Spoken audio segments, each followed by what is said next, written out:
Berikutnya kita ke kontroversi peraturan pemerintah pengganti undang-undang atau Perpu Cipta Kerja yang dinilai menyudutkan pekerja atau buruh. Beberapa pasal seperti penghapusan cuti panjang, penerimaan tenaga kerja asing, sampai pemberian pesangon menjadi sorotan. Ya, meski alasan kegentingannya masih dipertanyakan oleh sejumlah kalangan, pemerintah mengklaim penerbitan Perpu Cipta Kerja sudah sesuai prosedur.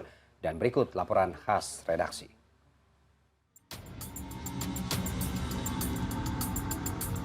Undang-Undang Nomor 11 Tahun 2020 tentang Cipta Kerja yang dinyatakan inkonstitusional bersyarat oleh Mahkamah Konstitusi kini diganti oleh Peraturan Presiden Pengganti Undang-Undang Cipta Kerja. Dinilai tidak jauh berbeda dengan Omnibus Law, Perpu Cipta Kerja besutan pemerintah dianggap merugikan pekerja dan buruh.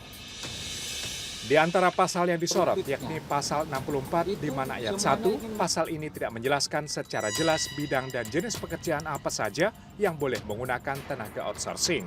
Sehingga bisa dianggap semua jenis pekerjaan bisa menggunakan tenaga outsourcing. Poin terkait aturan pesangon dalam Perpu Cipta Kerja juga menjadi polemik, karena jauh lebih kecil jika dibandingkan aturan ketenagakerjaan yang lama. Dalam rincian pasal 156 ayat 2 Perpu Cipta Kerja, karyawan korban PHK mendapatkan pesangon maksimal 9 kali upah. Perpu Cipta Kerja yang diresmikan Presiden Jokowi juga hanya mengatur waktu libur karyawan, yakni 1 hari dalam 6 hari kerja. Aturan ini tertuang dalam pasal 79 ayat 2 huruf B. Meski menjadi sorotan, pemerintah mengaku penerbitan Perpu Cipta Kerja sesuai dengan prosedur. Pemerintah juga menyatakan syarat keadaan genting sehingga diterbitkannya Perpu adalah hak subjektif Presiden. Di dalam tata hukum kita bahwa alasan kegentingan itu adalah hak subjektif Presiden, tidak ada yang membantah sekali satupun ahli hukum tata negara bahwa itu iya membuat Perpu itu alasan kegentingannya itu berdasar penilaian Presiden saja. Nah, tinggal nanti akan ada political review. Political review-nya di DPR masa sidang berikutnya, judicial review-nya kalau ada yang mempersoalkan ke MK, kan gitu aja. Sementara Asosiasi Serikat Pekerja Indonesia, Mirah Sumirat menilai pemerintah egois dan tidak memperhatikan proses judicial review yang memakan waktu, tenaga, sekaligus biaya. Inilah egonya pemimpin negara yang tidak peka terhadap suara rakyat gitu loh. Rakyat ini gimana kalau menurut saya?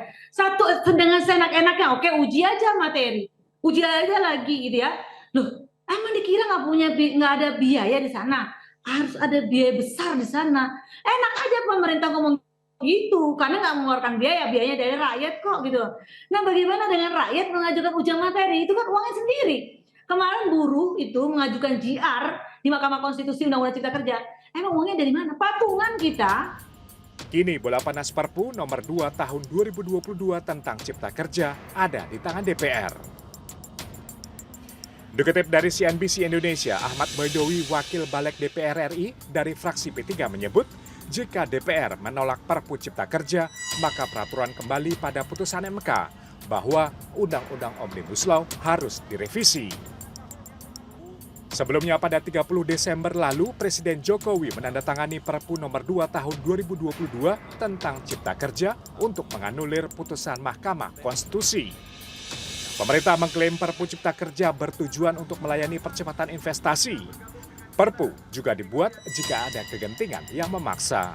Tim Liputan CNN Indonesia.